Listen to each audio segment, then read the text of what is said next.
Feliz 2019, bem-vindos ao programa Business RS, o seu programa de negócios na TV. Muito obrigado por estarem sintonizados conosco para uma conversa sempre especializada em negócios. Que nesse novo ano possamos falar muito sobre negócios e engrandecer esse debate no Rio Grande do Sul. No primeiro programa do ano, o primeiro de um grande ano, com certeza, recebemos Arthur Bender, presidente da KeyJump, Inteligência, Estratégia e Branding, para falarmos sobre sua carreira e da importância do personal branding para empresas e pessoas. Para ficarmos por dentro do bate-papo, vem aí o quadro Entrando no Assunto.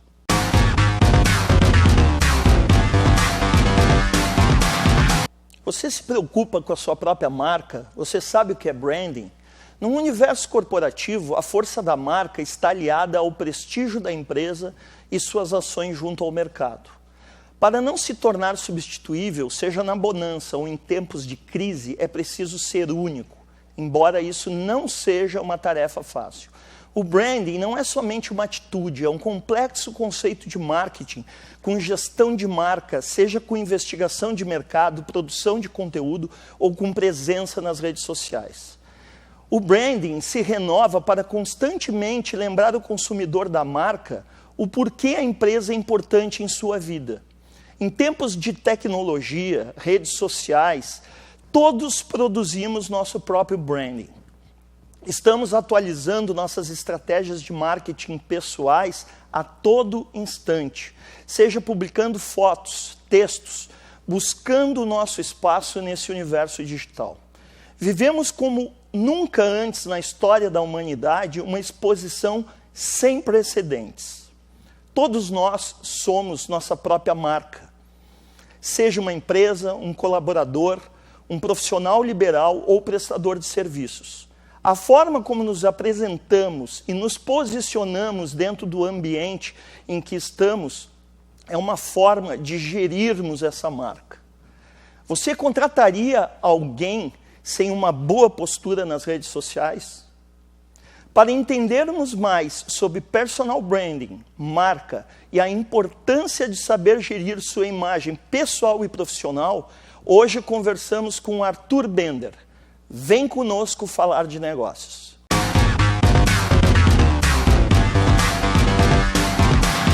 Inteligência, Estratégia e Branding.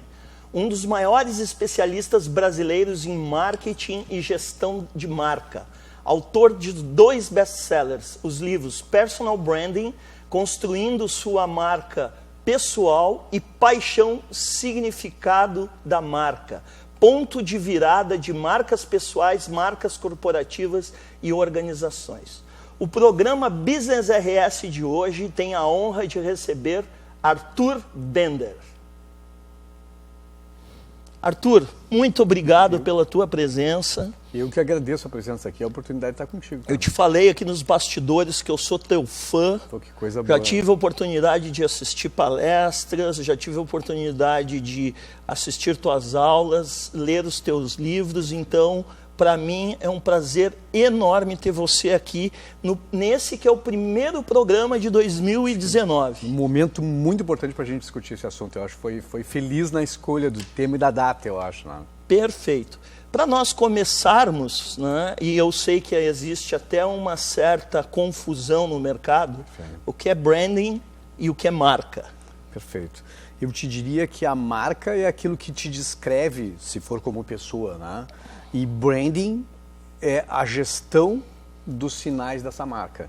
Ou seja, são coisas complementares, né? Uhum. Se a gente pensar em empresa, marca é a denominação que representa, que dá singularidade para a empresa, para a organização, para a instituição. E branding é fazer a gestão desses sinais, né? Para a gente poder criar valor para a marca. Então elas são complementares, as pessoas às vezes confundem, mas são complementares, né? Perfeito. Como é que tu enxerga hoje essa gestão Vamos começar falando das empresas gaúchas, né? Eu sei que tu é daqui, apesar de prestar consultoria aí no Brasil inteiro, talvez em até outros países. Tu atende outros países, não? Eu já fiz trabalhos internacionais. Já fez também, né? Mas então como é que está o mercado gaúcho? Como é que estão as empresas gaúchas nesse sentido? Eu acho que a gente tem belos exemplos aqui de marcas muito valiosas, marcas que a gente adora, que o gaúcho adora, e marcas gaúchas com presença nacional e com presença internacional, né? Eu acho que muito bem construídas, né? Então acho que a gente tem. O que a gente tem contrário a tudo isso é uma dificuldade de contexto, e que eu acho que nesses últimos anos, né, dificuldade de mercado, com recessão de mercado, essas marcas precisaram se expor um pouco mais, né, e avançar um pouco mais. O sentimento que a gente tem completado esse período de crise com muito otimismo nesse dia 1º para o próximo ano, é que algumas marcas vão ter que se mexer da sua acomodação normal e fazer um pouquinho mais. Eu acho que é isso o sentimento.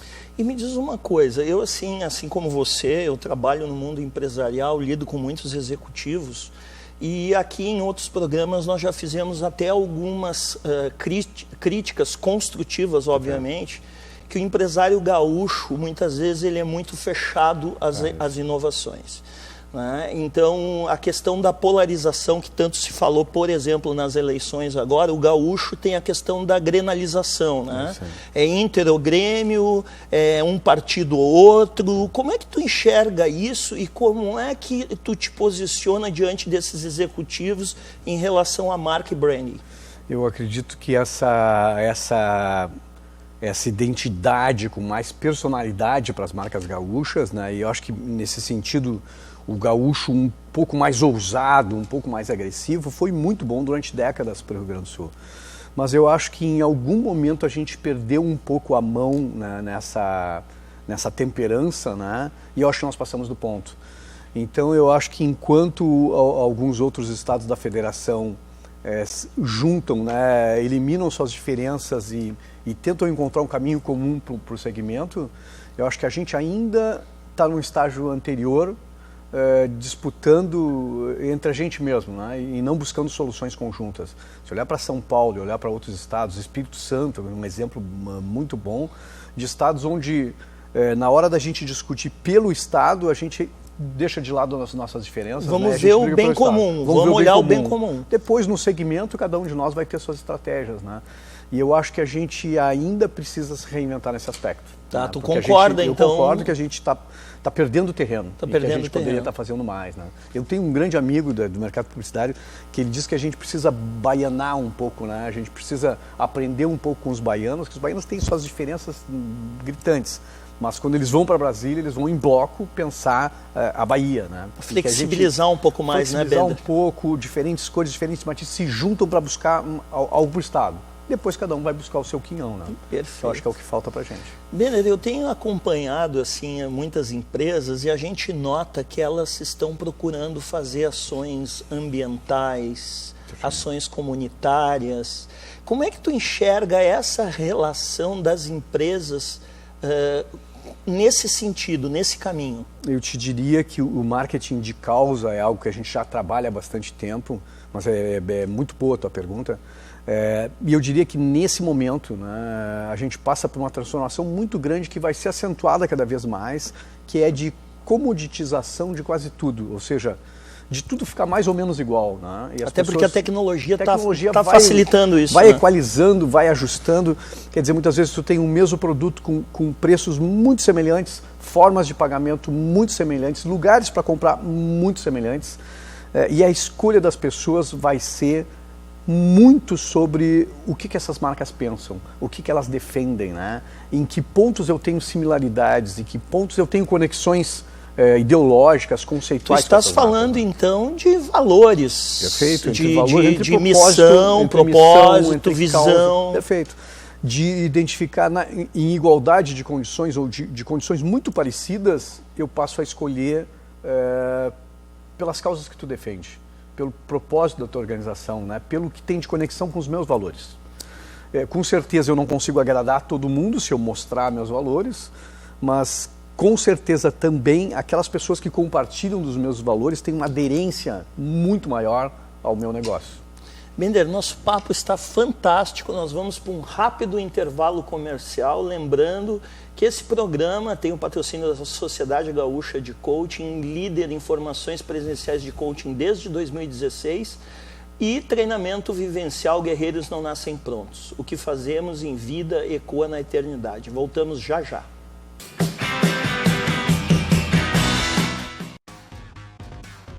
Sociedade Gaúcha é líder em formações presenciais de coaching. Maior número de sessões práticas do Brasil. Quase 2.000 alunos formados no Rio Grande do Sul. Turmas com no máximo 25 participantes. Presente em mais de 20 municípios do Rio Grande do Sul. Para saber mais, acesse sgcoaching.com.br. O que fazemos em vida ecoa na eternidade. Vem aí! Treinamento vivencial Guerreiros Não Nascem Prontos, baseado na obra de José Luiz Terron. Venha vivenciar 3 dias de imersão total. Desperte o guerreiro que há em você. Acesse desperteseuguerreiro.com.br e saiba mais.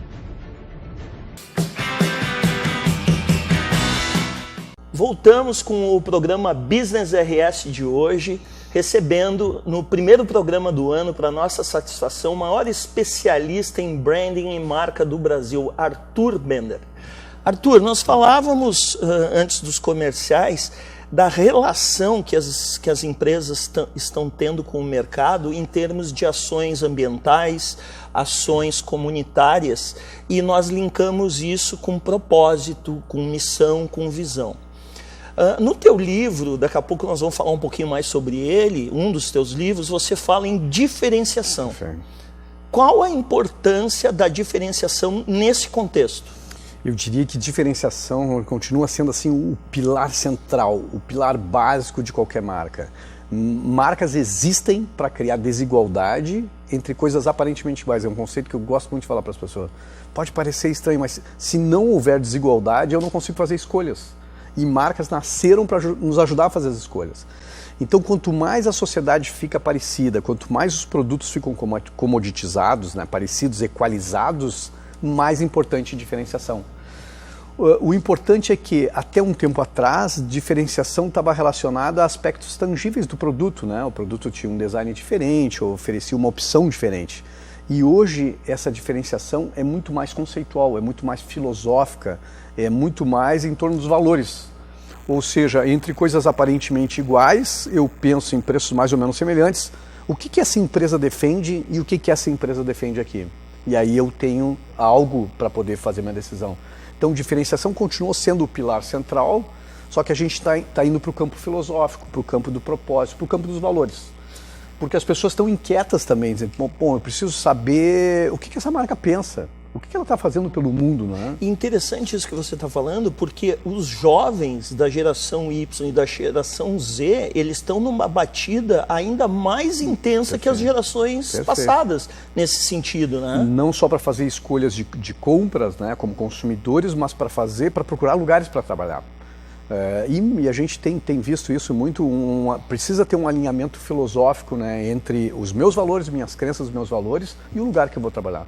E muita dessa garotada abrindo mão muitas vezes de salário maior para ter propósito maior, conexão de propósito maior. E isso é maravilhoso, né? Agora, a gente ainda vê grandes organizações que não conseguem se posicionar.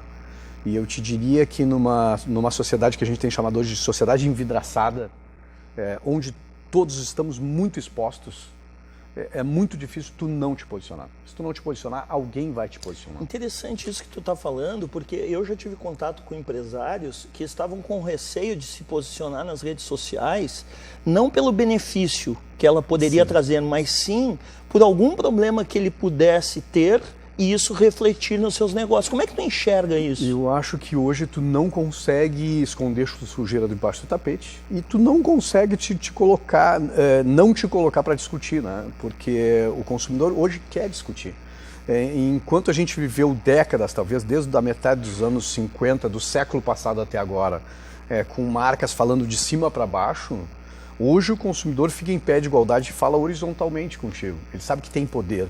E rapidamente o engajamento nas redes sociais cria esse poder paralelo que derruba qualquer organização. Aliás, nunca antes na humanidade nós tivemos isso, teve tanto poder assim de montar conexões, de montar redes e de fazer um poder paralelo com as marcas. Então, não é uma questão de escolha, né? Não é mais uma questão de escolha. Tu precisa estar disponível, precisa estar aberto e obviamente quando tu está exposto nas redes sociais, tu precisa estar pronto para discutir coisas, né? Tu precisa estar pronto para as pessoas questionarem o teu caminho. E aí? Mas eu acho que tem muito mais possibilidades também, possibilidades interessantes das marcas, é o que eu defendo no livro Paixão e Significado da Marca, das marcas ocuparem uma posição de guias, ou seja, do cidadão comum pensar em grandes temas que nos inquietam hoje, da contemporaneidade, e a gente pensar assim, o que eu faria nessa situação, e tu poder ter a referência dessas marcas. E se, assim, se essa marca tá tomando esse caminho, deve ser o caminho certo, eu vou segui-lo. Tu falou também em commodities, né? Os produtos eles estão ficando cada vez mais comoditizados, né? Que palavrinha complicada essa, né? Mas enfim, eu noto que as empresas elas estão primando muito pela questão da experiência do cliente, né? Aquela coisa de não você acessar simplesmente um produto, mas você ter uma experiência com aquele produto diferenciado. É isso? É isso. Eu te diria, meus clientes e meus alunos de muitos anos atrás sabem que eu falo isso, acho que há mais de 10 anos, e eu coloco isso sempre em palestra.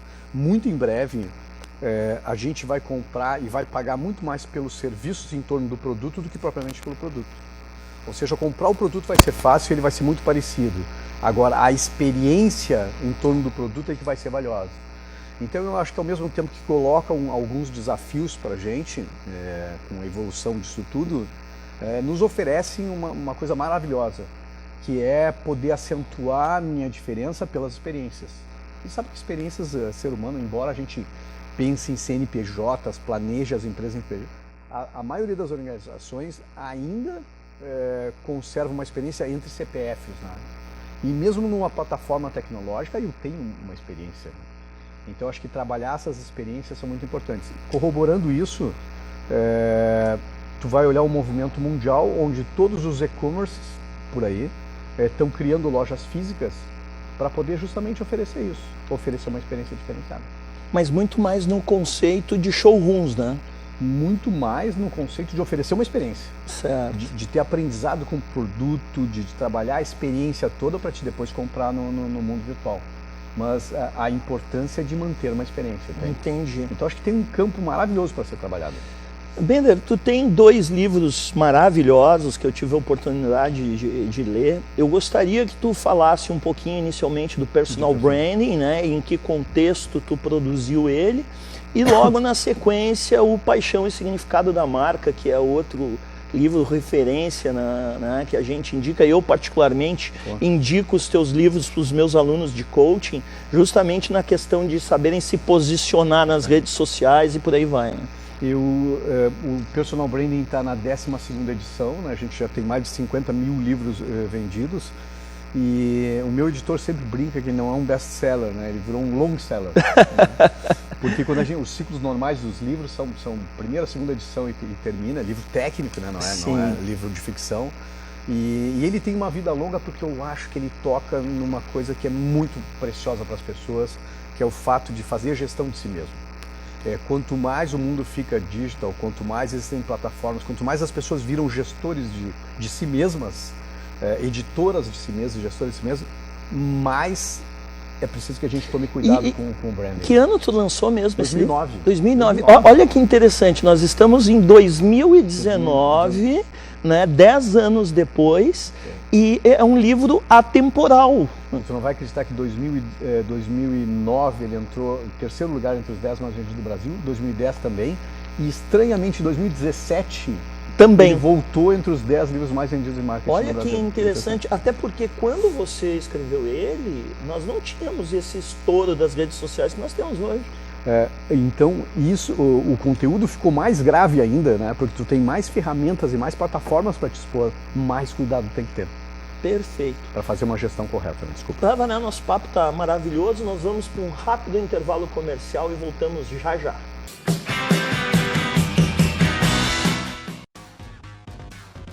Sociedade Gaúcha é líder em formações presenciais de coaching. Maior número de sessões práticas do Brasil. Quase 2.000 alunos formados no Rio Grande do Sul. Turmas com no máximo 25 participantes. Presente em mais de 20 municípios do Rio Grande do Sul.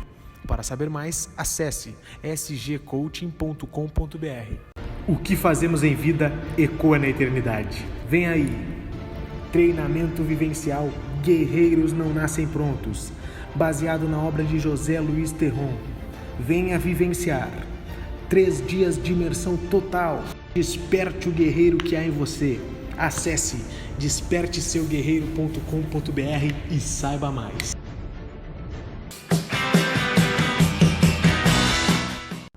Voltamos com o programa Business RS de hoje, recebendo o maior especialista brasileiro em branding e marca, Arthur Bender.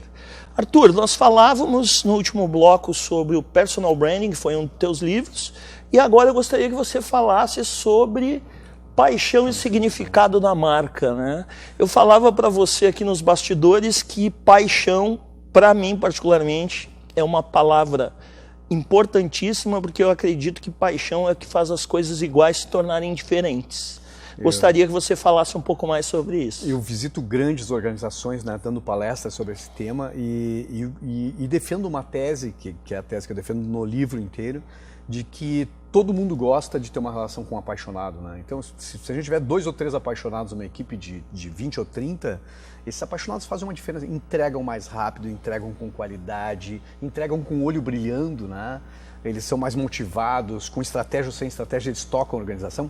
Então, todo gestor gostaria de ter um apaixonado. O problema é que a gente não consegue abrir a cabeça do sujeito e tocar paixão lá dentro. E também não dá para fazer um anúncio, contratamos só apaixonados, né? Essa paixão, essa chama precisa nascer sozinha. E eu defendo a tese no livro que o que acende a chama da paixão é o encontro de significados. Seja abrindo porta, dirigindo o carro, sendo neurocirurgião, publicitário, arquiteto, médico, policial. Ou seja, o propósito. Propósito. Quando eu encontro significado para a minha vida, eu abro a possibilidade de acender a chama da paixão. E sendo apaixonado naquilo que faço, eu vou à maestria, buscando a maestria nisso, eu me aproximo da excelência. Então, a minha defesa é que o primeiro ponto é significado, acendo a chama da paixão, faço, repito, vou à exaustão, e aí eu consigo me aproximar da excelência. Então, muitas vezes as empresas pedem assim, vistam a camisa da empresa. E eu digo muitas vezes para esses empresários, não peçam para os seus colaboradores vestirem a camisa da empresa. Peçam para eles vestirem a sua própria camisa. É esse encontro de significado que vai te dar uma equipe maravilhosa. Eu penso que assim, só esse assunto daria um programa inteiro, né, para nós. Mas eu quero explorar um pouco mais com você. Justamente isso. Em um período, uma época de startups, né, grupos pequenos que fazem a coisa acontecer muito rapidamente. Perfeito. Como, então, despertar a paixão em grandes organizações? Eu acho que tem uma garotada muito interessante, tá? Com um jeito de construir muito diferente do jeito que a gente construía para uma indústria mais antiga. Mas eu acho que a paixão é um elemento que ainda deve estar presente nessas organizações. Tu pode descobrir algo muito legal, algo que seja escalável para ganhar dinheiro, mas se não tiver paixão, essa máquina não se move. Eu dou um exemplo de uma empresa que eu adoro, que eu planejei, que é o wine.com.br, e é o segundo maior e-commerce do mundo. A estrutura da marca tem uma paixão terrível entre as pessoas, tem assim, uma cultura maravilhosa em torno dos colaboradores. Já é um assunto apaixonante, né? Que faz a empresa ser fantástica. Perfeito. Mas é uma empresa com toda a metodologia de startup, né? Mas ao mesmo tempo carrega essa emoção e a paixão. Entendi. Então a gente tem que estar sempre, as empresas têm que estar, porque isso, se a gente for imaginar, começa lá no recrutamento e seleção, né? Eu te diria o seguinte, muitas grandes empresas com muito recurso compram tecnologia e não conseguem ser inovadoras. Eu tenho dito que inovação está muito mais na atitude da organização e na atitude das pessoas do que na compra de tecnologia. Não sei se mas é nesse sentido. Perfeito. Eu recebi num dos programas aqui o Paulo, que é presidente do Instituto de Transformação Digital, né? E é muito interessante isso que você falou, porque tem tudo a ver com esse conceito, né? Que não é só tecnologia, na verdade, quem comanda a tecnologia são as pessoas. É muito mais na atitude das pessoas e no comportamento do que propriamente na capacidade financeira de comprar tecnologia. Senão todo mundo inovaria. E me diz uma coisa, nós estamos aqui no Rio Grande, como é que nós estamos aqui no Rio Grande do Sul em relação a Brasil e mundo, nessa parte de marca e branding? Eu acho que a gente, Porto Alegre, tem dado uma virada nesses últimos tempos, né? E o Rio Grande do Sul como um todo, com vários exemplos, o Vale dos Sinos aqui com Unicinos, com Tecnopuc, com essa junção de todo mundo, Caxias, com um movimento chamado Hélice lá, e eu acho que a gente está construindo algo muito interessante em torno de inovação no Estado. Saindo de uma visão só da nossa indústria, muito provavelmente do agronegócio, mas indo para a inovação, que eu acho muito interessante. E eu te diria que a gente não está tão distante nesse sentido de estados como Santa Catarina, Recife tem um polo de inovação maravilhoso, São Paulo, obviamente, é o ponto central, mas eu acho que aí a gente não está tão legal. Acho que tem um esforço muito interessante de vários players do Estado se unindo em torno de inovação. Inclusive saiu uma notícia que foi veiculada aí algumas semanas atrás, que houve um movimento de empresários da própria Prefeitura de Porto Alegre. Tem né? movimentos muito interessantes justamente para promover isso, para nós não ficarmos atrás. Né? Eu acho que esse é um salto muito interessante, que talvez seja uma das poucas soluções concretas para a gente tirar o Rio Grande do Sul do caminho que a gente se embretou nesse momento. Né? Me diz uma coisa, como é que foi o ano de 2018? Né? Aí, como é que tu enxergou esse ano em termos de negócios, particularmente na tua empresa, e como é que tu está vendo aí o ano que se inicia agora? Agora, né? Eu acho que tem um otimismo muito interessante no ar, tá? De empresários, de colaboradores, de pessoas em geral no Brasil inteiro, com relação ao encerramento de um ciclo e o começo de outro. E acho que ele é muito mais psicológico do que propriamente de algo concreto que tenhamos agora no dia 1º, mas tem um efeito muito interessante sobre as pessoas. Tá? E eu diria que eu acho que esse é um momento de fazer reflexão, fazer planos, né? Encerramos um ciclo que eu acho que foi muito difícil desses últimos 3, 4 anos para toda a indústria. Acho que o confronto a mistura de crise financeira, de recessão gravíssima, de recessão quase de guerra, que a gente viveu em 16, em 17, somado com o efeito da tecnologia, colocando alguns negócios de cabeça para baixo. Bancos se reinventando, instituições de ensino precisando se reinventar, mercado da comunicação de cabeça para baixo. Então acho que a soma dessas duas grandes forças é que deixaram tão intenso esses últimos anos. Acho que ter sobrevivido, ter passado por esse período, foi um período de grande aprendizado, e eu acho que tem um caminho muito interessante para 2019 agora. Acho que eu estou muito otimista. Legal. Nós temos alguns minutos que eu gostaria que você se dirigisse ao nosso público e desse a sua mensagem de ano novo, enfim, né? De 2019, aí fica à vontade. Eu agradeço muito a oportunidade, o espaço assim, da gente que eu estou conversando, e te felicito de novo pela oportunidade do tema, porque acho que o dia 1º do ano, essa última semana do ano e a primeira semana do ano novo, é um momento para a gente fazer uma grande reflexão, principalmente sobre nossas marcas pessoais e sobre os nossos propósitos. Né? A gente tem visto por aí muita gente de crachá no peito, batendo ponto e muito infeliz com o que faz. E eu acho que isso joga para baixo a qualidade da prestação de serviço e tal. Então eu diria que eu acho que é um momento para fazer uma profunda reflexão sobre o nosso porquê, né? E tenho incentivado as pessoas a discutirem o tempo todo assim, por que tu faz o que faz? Por que tu faz o que faz? Como tu faz? Por que o que tu faz? Aonde tu faz? Porque eu acho que aqui estão as grandes respostas. Então eu diria que o dia 1º é um dia maravilhoso para essa reflexão, né? O que a gente espera desse ano de 2019 e qual seria o motivo para eu levantar da cama motivado, né, todos os dias para construir um novo ciclo das nossas vidas. Né? Então acho que essa é a minha mensagem, uma mensagem para refletir, para pensar para que a gente não fique refém das circunstâncias e que a gente possa construir nosso próprio destino. Essa é a minha vontade. Bender, muito obrigado pela tua presença. Muito, tenho certeza que o nosso público adorou esse nosso bate-papo. Um presente do programa Business RS para você que nos acompanha. Obrigado pela audiência. Um feliz 2019 com muita prosperidade, muita saúde, muita paz e que todos nós possamos realizar muito nesse ano que se inicia. Obrigado por estar conosco. Voltamos na próxima semana. Até lá.